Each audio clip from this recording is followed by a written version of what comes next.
World television premiere में देखिए जैसी करनी वैसी भरनी। जी हाँ दोस्तों, आज हम इसी भोजपुरी के सुपर हिट फिल्म के बारे में बात करने वाले हैं इस वीडियो में। तो वीडियो को लास्ट तक देखते रहे और जो लोग भोजपुरी बुढ़ागाबा चैनल को अभी तक सब्सक्राइब नहीं किए हैं वो लोग सब्सक्राइब कर लीजिए। चलिए वीडियो को शुरू करते हैं।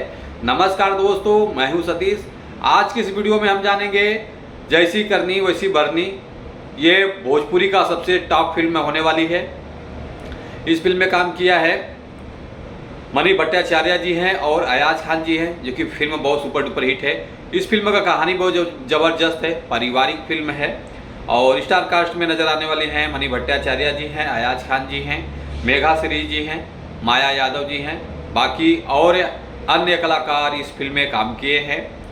और ये फिल्म फुल मूवी लॉन्च हो रहा है 17 जनवरी शनिवार शाम 5:30 बजे रिलीज होगा फुल मूवीज। फिर उसके बाद 18 जनवरी रविवार सुबह 9:30 बजे रिलीज होगा B4U भोजपुरी चैनल टीवी पर।